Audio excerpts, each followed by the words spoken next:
Okay, hello and welcome to Troy Story. My name is Katarina Cervantes, and today we will be discussing how to prepare for AP exams. So I'll let you guys introduce yourselves before we get started. Hi, my name is Katie Osako, and I'm involved on campus with basketball and ASB. Hello, everyone. My name is Kyle Komatsu, and on campus, I'm involved in soccer and ASB. Hey everyone, my name is Nathan Zing. On campus, I'm involved in ASB. Okay, awesome. So obviously, it is about a month before AP tests. Sadly, break down your guys' study schedule. Do you start studying a month in advance, or what's the plan? So actually, I'm not taking any AP tests this year because, senior year, I don't really need any more credits, but I'm just gonna pretend like it's last year or whatever when I was taking APs. Um, Usually I don't start studying until like 2 weeks before the test because I feel like teachers mainly are doing their own AP review in classes right now. So I would just say that would be my main focus, like really paying attention to the AP review, maybe going over like certain units that you think you're not, that are like weaker. And then I like do practice tests. And that's basically it. Awesome. And for me, when I was like tryharding with APs, I probably started studying like a month in advance, like Kat said. And just as Katie said, teachers tend to do AP reviews at the end of the year for like a month and a half. So I took the time to like review the things I'm learning as we go for review. And I did that for like a month in advance, and then I started taking my practice tests a week before the test. But even if you haven't started studying, I don't think it's something you should be like super stressed about. Like it's never too late to start. So So I am currently on the AP grind. It's it's like a month away from the actual test, and so I've started my studying. How I usually study is like Katie and Kai said, I pay attention to the AP reviews, and then anything that I don't know, I will typically, go on to the AP Classroom website and then just also go from there, do some practice tests, and fill in any gaps that I may have accumulated throughout the year. Oh, another thing I do is like, well, I start 2 weeks before, but in those 2 weeks, I will try to make like, this is not really applicable to like English or any of those types of APs, but for like math or histories, I will go through the units and make like unit outlines and just like do some brief summaries or like key terms and like notes on one sheet of paper for each like unit or chapter, that kind of thing. So now that we've talked about your general schedule, what is your best AP exam study tip? Katie, you talked about the outlines. If there's anything else you guys want to add on to that. I can answer this first. I think the most basic answer is use the prep books, and it actually works. Like for example, Barron's, I used those prep books a lot, and I wouldn't suggest like reading the entire thing because I think that's like honestly inefficient. But I would use it as a guide on where to start studying, and it'll also help you like break down the content for AP into like certain chapters and certain concepts. So the prep books are definitely helpful in terms of breaking down the content into sections, and also it'll give you like practice questions on the way. So prep books are helpful. And also teachers already use this, but AP Classroom, the teachers release practice questions on AP Classroom, and those are definitely helpful. And you should do them like you're actually doing the test, like the AP Classroom questions. And then last year, I remember there were like AP videos on AP Classroom or something that the designated teachers from like the AP website were teaching, and those videos were helpful, and they will be helpful this year as well. And yeah, just pass it on to Nathan now. I definitely agree that the prep books did help me section things off.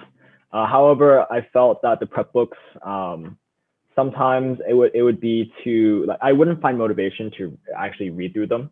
So, that's like kind of a waste of my money. But I definitely agree that College Board, the AP Classroom, does have a lot of good resources. And I definitely use those. I've been watching videos this year, and I've been doing practice problems, especially the released AP exams. So that's how you just get more practice in and be familiar with more types of problems, and that's how you'll score well on the AP exam. Okay, so kind of differing from them too. I don't think you should waste your money on prep books. Like, yes, they're good for sectioning off chapters, but there's so many more free resources available like online that I think you'll be okay not using prep books unless you like have an older brother, older sister, older sibling that like can pass them on to you, or you can find an upperclassman that will give them to you for free. But honestly, like just looking at past AP tests and like the ones that really help are the ones that are released and then the College Board like scores them and they provide examples of students' work and then they show the scores that those students got. I think that's really helpful because you get to see what other students did well and like how that was scored so that you can like see what you need to do for the AP test as well. I think to sum it up, whether you're using the prep books or whether you're like Katie and you like to take outlines and use online resources, I think it's crucial that you split up the content and break it down by either like chapter or concepts or time period so that you're not trying to take all of the content and shove it into your brain at once, So that's part of the reason why you kind of want to start early so you can spread it out over a time period. Okay, I'm going to do this time period. Let's say you're doing a push. I'm going to do the first time period this weekend and then the next time period the next weekend so that I can build up to the AP test. So regardless of how you study, it's important to break down the content that's given to you so that you can manage it over a period of time. Okay, so we fast forward. You've done all of your studying and you are at the day before the test. What should you do on the day before the test? I think you should do what all the teachers say, which is sleep, eat, and just go in and, just do your best on the test. I think anything that you do outside of that will only hurt you. For example, don't sleep at 2 a.m. before your test. It's not going to work. Like at that point, you know what you know. The test is not going to change. The amount of knowledge that you cram into your head at 12 a.m. is not going to help you that much, in my opinion. So just rest and let your brain do its job. Also eat food. Don't skip breakfast, especially on an AP day. Especially if you have like a 7 a.m. test, do not skip breakfast. Make sure you're awake for your test, most importantly. So those are the tips I would give. I usually do a few practice questions so that I know what to expect the day of. But I also suggest like calling a few of your friends to review like a few key concepts. It's always a good idea to like talk to other people about what you know so that you're basically reviewing at the same time discussing with your friends. So.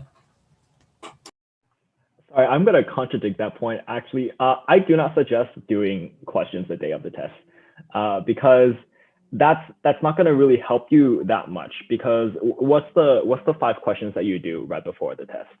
You're not going to learn much from it. So in my opinion, I think you know what you know up to that point, and all you need to do is just perform your best on the test. Kai said day before he does it, but day before, yeah, I think I don't do practice problems or anything, but I will like look over my notes briefly for a little bit. And then, but for the most part, just relax, don't cram. It's just going to make you more stressed out. Go to sleep early, eat a good dinner too, and then eat a good breakfast the morning of. Like pamper yourself. You can like, I don't know, do whatever you do, self-care, and then just be ready the next morning. Just get a good sleep.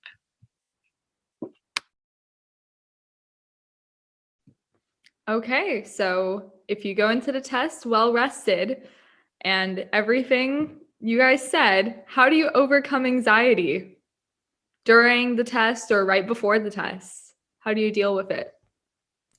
You look, you don't. But wait, no, but there are ways. I mean, it's kind of hard to, you know, overcome test anxiety. I think that's something everyone has.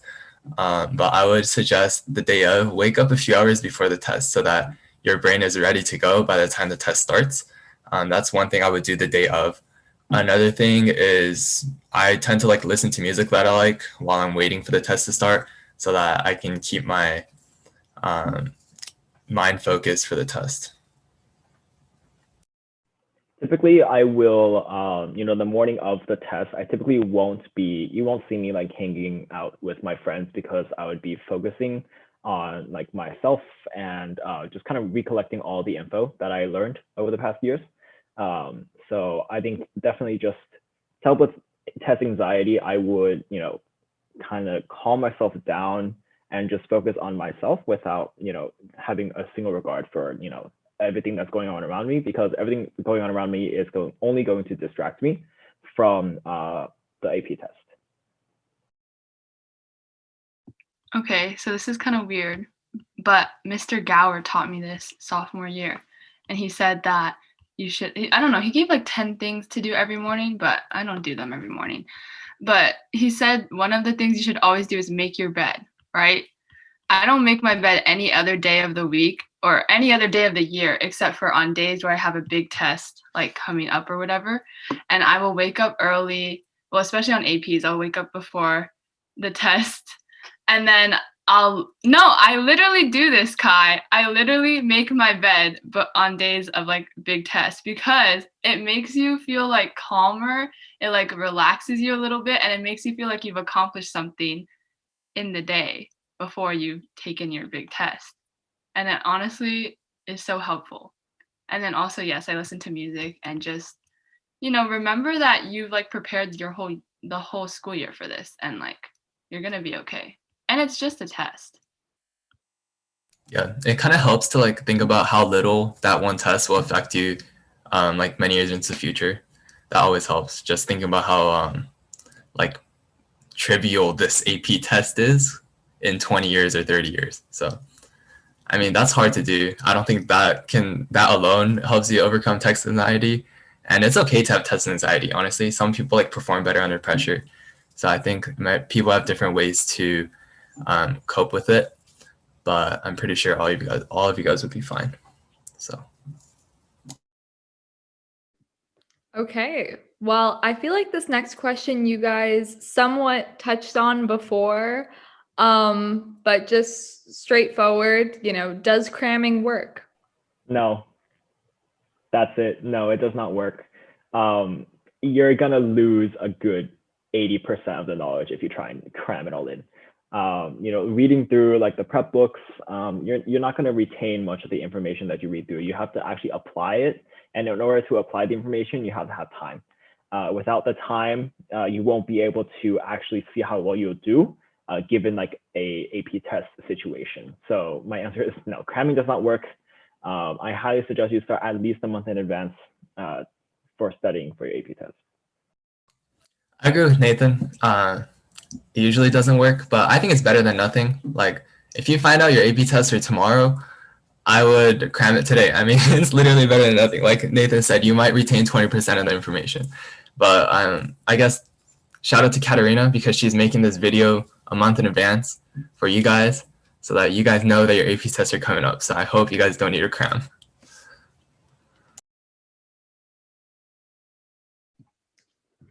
Okay, so if you guys are not going to be cramming, do you have any specific test taking strategies that you have gathered throughout the years? How do you approach the exam? I think my test taking strategies differ for per exam.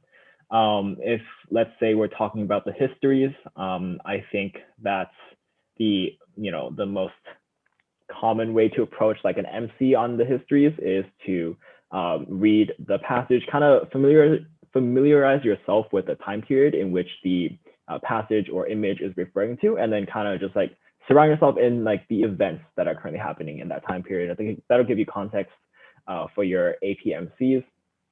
For a lot of the writing ones like Lang and Lit, even with your DBQs and LEQs, I think number one, your hand is going to definitely hurt. That is something that will most definitely happen. And I think it's just practice and how much pain you can tolerate in your hand without, completely just writing like chicken scratch. So that's definitely practice a lot. Also make sure that your writing is legible. Yeah, very, very important.